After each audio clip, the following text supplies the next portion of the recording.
প্রিয় ভাই ও বোনেরা, আসসালামু আলাইকুম ওয়া রাহমাতুল্লাহি ওয়া বারাকাতুহু। এখন আমি সূরা আল বাকারার ৩য় রুকুর আলোচনা শুরু করছি। তোমরা নিশ্চয় লক্ষ্য করেছ, আমি কিছু মূল ইসলামী পরিভাষা যেমন আয়াত, সূরা এগুলো অনুবাদ করছি না। কারণ এগুলোর প্রকৃত অর্থ অন্য ভাষায় পুরোপুরি দেওয়া সম্ভব নয়। তবে রুকু শব্দটি আমি অধ্যায় বা অংশ হিসেবে অনুবাদ করছি, কারণ এই শব্দটি রাসূল সাল্লাল্লাহু আলাইহি ওয়াসাল্লাম এর যুগে কিংবা সাহাবাদের যুগেও ব্যবহৃত হতো না।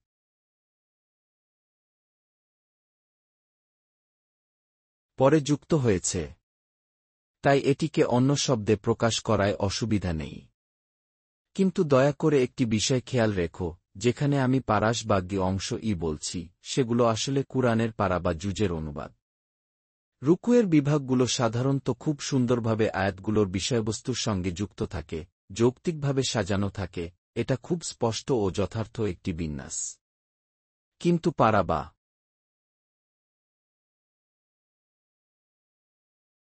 জুজের বিভাজন ততটা যৌক্তিক নয়। এমনকি কখনো দেখা যায় একটি সূরার কিছু আয়াত একটি জুজে, আর বাকি বড় অংশ অন্য জুজে, যেমন সূরা আল হিজরের ক্ষেত্রে দেখা যায় একটি আয়াত ১৩তম পারায় আর বাকিগুলো ১/৪তম পারায়। তাই পারার এই বিভাজনকে খুব যথাযথ বলা কঠিন। কিন্তু রুকু এর বিভাগগুলো সবসময়ই বিষয়গতভাবে অত্যন্ত সঠিক।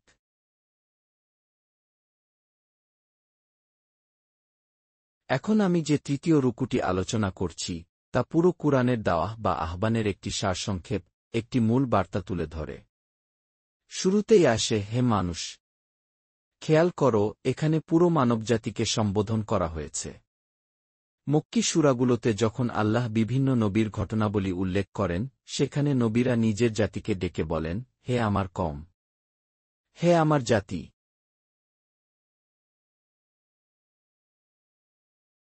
তোমরা আল্লাহর আনুগত্য করো। কিন্তু রাসূল মুহাম্মদ সাল্লাল্লাহু আলাইহি ওয়াসাল্লাম এর বার্তা এর চেয়ে বিস্তৃত, সর্বজনীন। পূর্ববর্তী নবীরা শুধু তাদের নিজ নিজ জাতিকে আহ্বান করেছেন, কিন্তু মুহাম্মদ সাল্লাল্লাহু আলাইহি ওয়াসাল্লাম সমগ্র মানবজাতিকে সম্বোধন করছেন।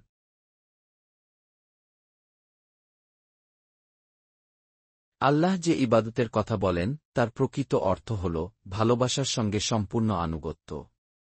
কেবল ভয় বা চাপে যে আনুগত্য হয় তা ইবাদত নয়। যেমন একটি জাতি অন্য জাতির দ্বারা পরাজিত হলে তারা বাধ্য হয়ে তাদের শাসকের অনুসরণ করে, কিন্তু তারা তাকে ভালোবেসে অনুসরণ করছে না, তাই তা ইবাদত নয়।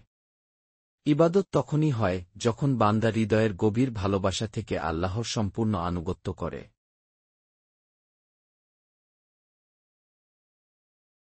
জীবনের সব ক্ষেত্রে, সব সিদ্ধান্তে, সব কাজে আল্লাহর বিধানকে মেনে চলে।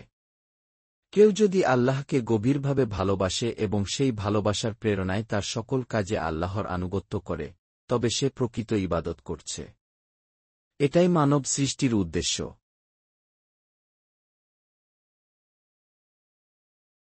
কুরআনের অন্যান্য সূরায়, যেমন সূরা আয-যারিয়াতে আল্লাহ নিজেই ঘোষণা করেছেন, মানব ও জিনকে আমি সৃষ্টি করেছি কেবল আমার ইবাদতের জন্য। অর্থাৎ আমাকে ভালোবাসবে, আমার আনুগত্য করবে, আমার দাসত্বে নিজেদের সমর্পণ করবে। সকল নবীর বার্তা একই, এটাই তাদের মূল আহ্বান ছিল। মুহাম্মদ সাল্লাল্লাহু আলাইহি ওয়াসাল্লাম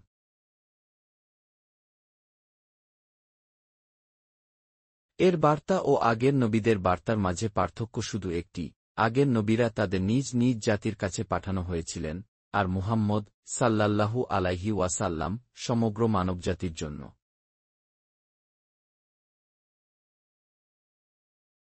সুতরাং তোমরা তোমাদের রাব্বের দাসত্ব করো। তোমাদের ব্যক্তিগত জীবন, সামাজিক জীবন, অর্থনীতি, নৈতিকতা, জীবনের প্রতিটি দিক আল্লাহর নির্দেশে পরিচালিত হওয়া উচিত। কারণ তিনিই তোমাদের স্রষ্টা, তিনিই তোমাদের প্রতিপালক। এবং শুধু তোমাদের নয়, তোমাদের পূর্বপুরুষদেরও তিনিই সৃষ্টি করেছেন। মানুষ সাধারণত তার পূর্বপুরুষদের অনুসরণ করে, তাদের প্রথাগুলোকে সত্য মনে করে।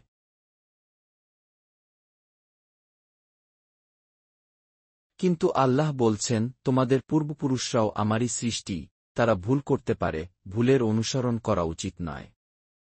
বরং আল্লাহ যে নির্দেশনা দিয়েছেন, আল্লাহ যে হিদায়াত তোমাদের জন্য নাজিল করেছেন, তোমরা সেটি অনুসরণ করো।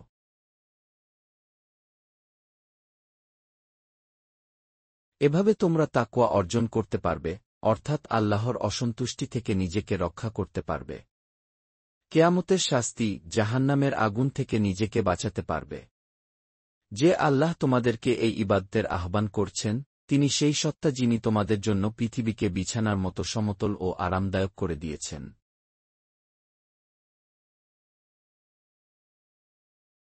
আকাশকে তোমাদের উপর একটি মজবুত ছাদ বা গম্বুজের মতো স্থাপন করেছেন। তিনি আকাশ থেকে পানি বর্ষণ করেন এবং সেই পানি দ্বারা জমিন থেকে তোমাদের জীবিকার জন্য নানান ফলমূল ও সম্পদ উৎপন্ন করেন। আমি তোমাদের বলছি, আল্লাহ তোমাদের জন্য যে রিজিক, যে জীবিকা, যে ফলমূল ও শস্য উৎপন্ন করেছেন, এগুলো তারই দান। সুতরাং তোমরা আল্লাহর সঙ্গে কাউকে কোনোভাবে প্রতিদ্বন্দ্বী, প্রতিস্পর্ধী বা সমকক্ষ হিসেবে স্থাপন করো না।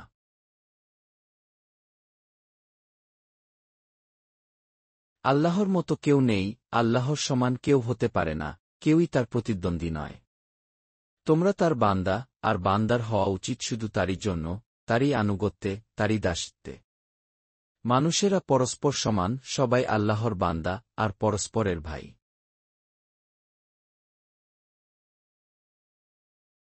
তোমরা অন্তত এমন কাজগুলো ইচ্ছাকৃতভাবে করো না, অজ্ঞতাবশত কখনো মানুষের ভুল হতে পারে, ভুল বুঝে কেউ ভুল কাজে লিপ্ত হতে পারে।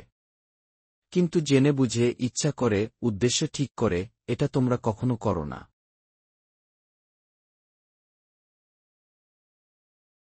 এখন দেখো, এই দুই আয়াতে তাওহীদের সারমর্ম রয়েছে। তাওহীদের প্রথম দিক হল, কেউ যেন আল্লাহর সমকক্ষ বা প্রতিদ্বন্দ্বী হিসেবে গ্রহণ না করা হয়। আর তাওহীদের দ্বিতীয় দিক হল আমল, বাস্তব আচরণে আল্লাহর দাসত্ব করা। শুধু মুখে নয়, জীবনের প্রতিটি কাজে আল্লাহকে ভালোবাসা, তার আনুগত্য করা, তাকে উপাসনা করা, এটাই আমলি তাওহীদ।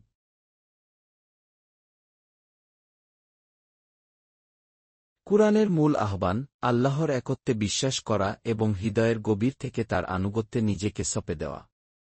এখন আমি ইমানের দ্বিতীয় রুকন, রিসালাত বা নবুয়তের আলোচনায় আসছি।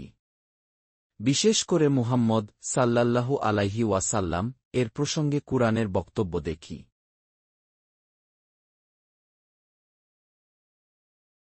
আল্লাহ বলেন, যদি তোমাদের মনে সত্যিই কোনো সন্দেহ থাকে, যে বিষয় আমি আমার বান্দার উপর নাইল করেছি তা নিয়ে, যদি তোমরা মনে করো হয়তো সে নিজেই এই সূরাগুলো রচনা করছে এবং বলছে এগুলো আল্লাহর পক্ষ থেকে নাজিল হয়েছে, তাহলে তোমরাও একবার চেষ্টা করে দেখো, এ কুরআনের মতো একটি সূরা রচনা করে আনো।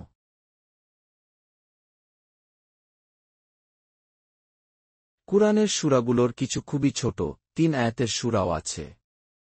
তাই চ্যালেঞ্জ একটাই সহজ করা হয়েছে যে, মাত্র 3 আয়াতের সমান একটি সূরা বানিয়ে দেখাও, তারপর দাবি করো এটি কুরআনের সমপর্যায়ের।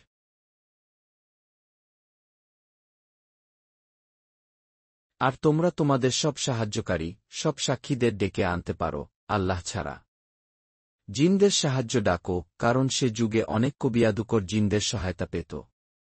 আরবদের মধ্যে ছিল বড় বড় কবি, বাগ্মী, সাহিত্যিক, তাদের সবাইকে ডাকো। তারপরও যদি তোমরা সত্যবাদী হও, তবে এই চ্যালেঞ্জ গ্রহণ করো।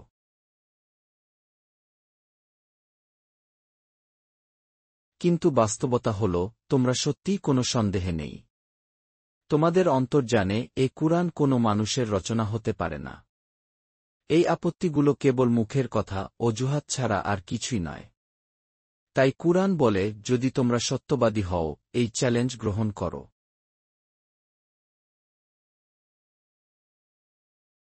আর যখন তোমরা তা করতে পারবে না, হ্যাঁ, কুরআন শুধু বলে না যে তোমরা পারবে না, বরং বলে, তোমরা কখনোই তা পারবে না। এটাই নিজেই কুরআনের এক মহামুজিজা। ইতিহাস সাক্ষ্য দেয়, কেউই এই চ্যালেঞ্জ গ্রহণ করেনি। কেউ দাবি করতে পারেনি যে সে কুরআনের মতো মাত্র 3 লাইনের কোনো সূরা রচনা করেছে।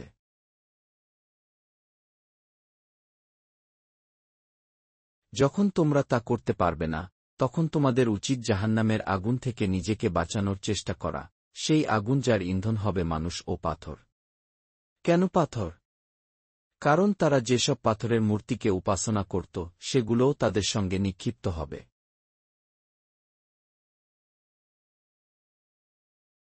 এ জাহান্নাম প্রস্তুত রাখা হয়েছে কাফেরদের জন্য। এরপর কুরআন আখেরাতের কথাও আনে, কারণ যখন জাহান্নামের কথা বলা হল, তখন সঙ্গে সঙ্গেই জান্নাতের প্রতিশ্রুতিও উল্লেখ করা হল।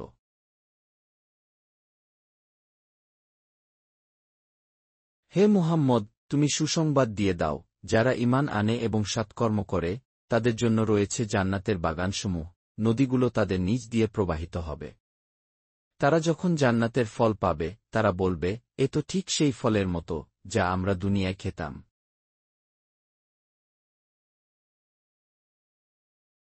এখানে কুরআনের ইশারা হল দুনিয়ার ফলমূল আর জান্নাতের ফল রূপে আকৃতিতে মিল থাকবে, কিন্তু স্বাদ হবে সম্পূর্ণ আলাদা, তুলনাহীন। সেখানে তাদের জন্য থাকবে পবিত্র জীবনসঙ্গী, পুরুষদের জন্য স্ত্রী, নারীদের জন্য স্বামী, যারা সব অপবিত্রতা থেকে মুক্ত, এবং তারা সেখানে চিরকাল থাকবে।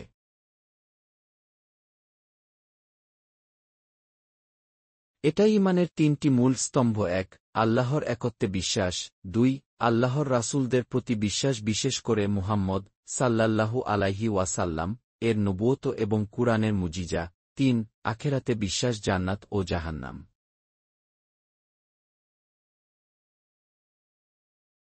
এরপর কুরআন একটি বিষয় তুলে ধরে আল্লাহ ক্ষুদ্র একটি মশার উদাহরণ দিতে লজ্জা পান না। উপমা দিতে গেলে বড় কিছুর সাথে বড়, ছোট কিছুর সাথে ছোট জিনিসের মিলিয়ে বলা হয়। তাই আল্লাহর উদাহরণে মশাও থাকতে পারে, আবার তার চেয়েও ছোট বা বড় কিছু থাকতে পারে।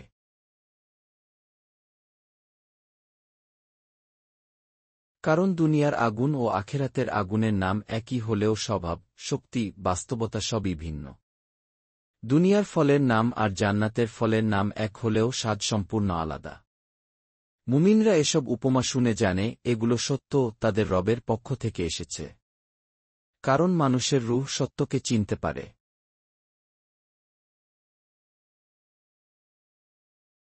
অন্যদিকে কাফেররা বলে, এ উদাহরণ দিয়ে আল্লাহ কি বোঝাতে চেয়েছেন? এই একই কুরআন অনেককে পথ দেখায়, আবার অনেককে ভ্রান্ত করে, কারণ আল্লাহ শুধুমাত্র সেই সব বিদ্রোহী মনোভাবের মানুষকে বিভ্রান্ত করেন, যাদের নিয়তি খারাপ। যাদের নিয়ত সঠিক তারা কুরআন থেকে পথনির্দেশ পায়।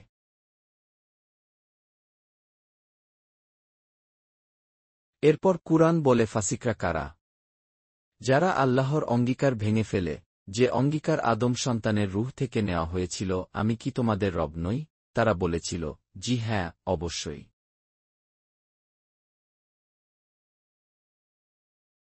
কিন্তু দুনিয়ায় এসে তারা সেই অঙ্গীকার ভুলে যায়, সম্পর্ক ছিন্ন করে, আত্মীয়তার বন্ধন ভেঙে ফেলে, দুনিয়ায় ছড়ায়। এরা হল প্রকৃত ক্ষতিগ্রস্ত মানুষ। তারপর কুরআনের একটি গভীর দার্শনিক প্রশ্ন: তোমরা কিভাবে আল্লাহকে অস্বীকার করো? তোমরা তো মৃত ছিলে, তিনি তোমাদের জীবন দিয়েছেন।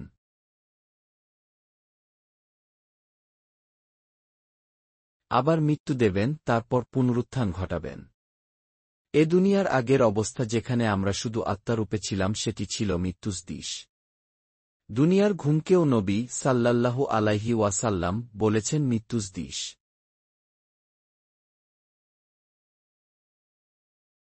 সকালে ঘুম থেকে জেগে নবী সাল্লাল্লাহু আলাইহি ওয়াসাল্লাম দোয়া করতেন,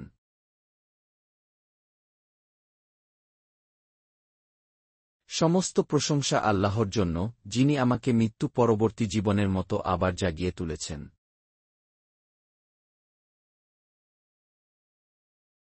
এভাবেই ঘুম মৃত্যু সাদৃশ্য, আর মৃত্যু হল প্রকৃত ঘুম পুনরুত্থানের আগে পর্যন্ত। আমরা দেখতে পাচ্ছি এখানে কিছু মিল আছে, কিছু সাদৃশ্য রয়েছে। জীবন এবং মৃত্যুর এই ধারা, রুহের অবস্থার সঙ্গে দেহের সম্পর্ক সব কিছুই গভীরভাবে অর্থবহ। আমরা মৃত্যুর অবস্থায় ছিলাম। এর মানে কি? আমরা তখন আত্মারূপে ঘুমন্ত ছিলাম। আমরা শুধুমাত্র রুহের অবস্থায় অস্তিত্বে ছিলাম।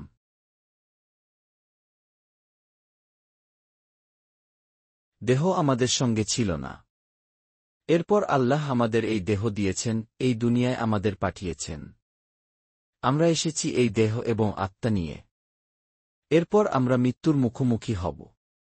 আত্মা আল্লাহর কাছে ফিরে যাবে। আর দেহ ফিরে যাবে মাটির মধ্যে, যে মাটির কাছ থেকে এটি সৃষ্টি হয়েছে।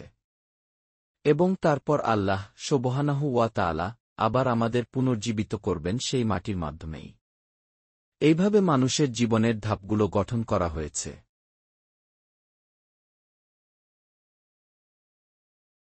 এই আয়াতের মধ্যে একটি গভীর দার্শনিক অর্থ নিহিত আছে। তবে এই বিষয়টি খুব পরিষ্কারভাবে আলোচনা করা হবে সূরা আল গাফির বা সূরা আল মুমিনে, যা কুরআনের ২৪তম পারায় অবস্থিত। এটি আবারও একটি অত্যন্ত দার্শনিক বিষয়।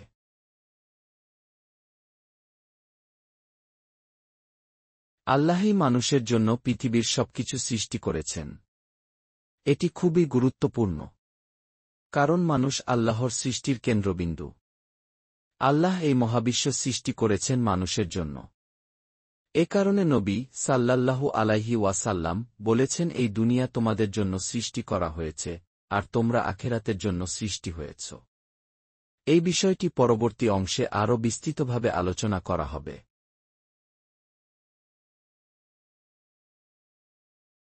এজন্য খিলাফতের বিষয়টি পরবর্তী রুকুতে আলোচনা করা হয়েছে। কারণ এই দুনিয়া তোমাদের জন্য সৃষ্টি হয়েছে। তোমরা এই পৃথিবীর খলিফা হও। বাস্তবে এই বিষয়টি এখানে উল্লেখ করা হয়েছে, যা পরবর্তী অংশে সম্পূর্ণভাবে এবং বিস্তারিতভাবে আলোচনা করা হবে।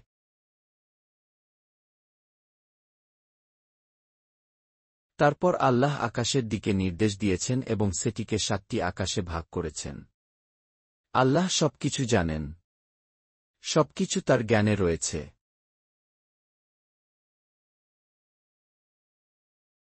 পরবর্তী অংশটি, যা আমি তোমাদের জানিয়েছি, তা অত্যন্ত দার্শনিক গুরুত্বসম্পন্ন। এবং মূল বিষয়টি হল খিলাফতের বিষয়। মনে রেখো, যখন তোমাদের রব ফেরেশতাদের বলেছেন, আমি পৃথিবীতে একজন খলিফা স্থাপন করতে যাচ্ছি।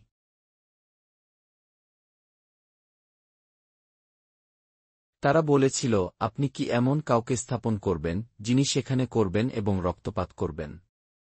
এবং আমরা যখন আপনার মহিমা গাইছি এবং আপনাকে স্তুতিবাদ করছি, শেষবের মধ্যেও আল্লাহ বলেন, আমি জানি যা তোমরা জানো না।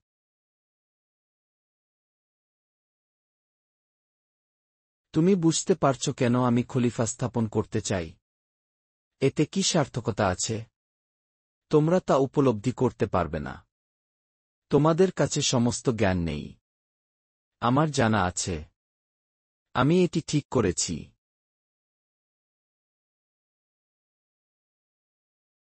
এটি মানুষের পৃথিবীতে অবস্থানের প্রকৃত স্থান।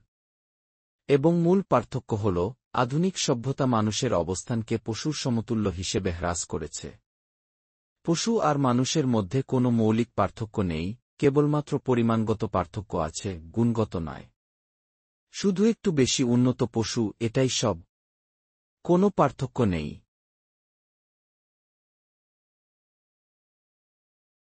কিন্তু কুরআন বলে, মানুষ আল্লাহর খলিফা। একই বিশাল পার্থক্য। মানুষ আল্লাহর খলিফা, সর্বশ্রেষ্ঠ সৃষ্টি, আশরাফুল মাখলুকাত। কুরআনের অন্যান্য আয়াতে এটি বিভিন্নভাবে উল্লেখ করা হয়েছে। আল্লাহ বলেন, আমি এই মানুষকে আমার ২ হাতে সৃষ্টি করেছি। কে এই কথাগুলো পরে আমরা সূরা বনী ইসরায়েলে দেখব, ইনশাআল্লাহ।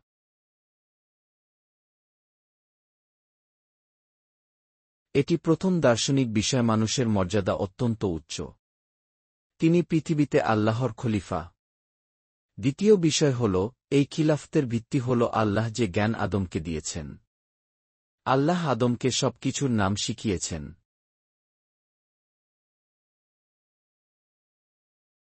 প্রকৃতপক্ষে মানব জ্ঞান মূলত নামের জ্ঞান।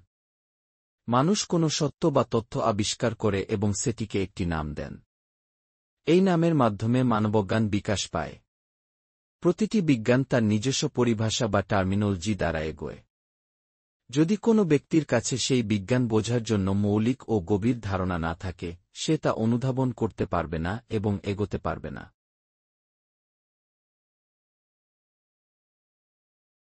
সুতরাং মানবজ্ঞান মূলত নামের জ্ঞান। আল্লাহ আদমকে সবকিছুর নামের জ্ঞান দিয়েছেন।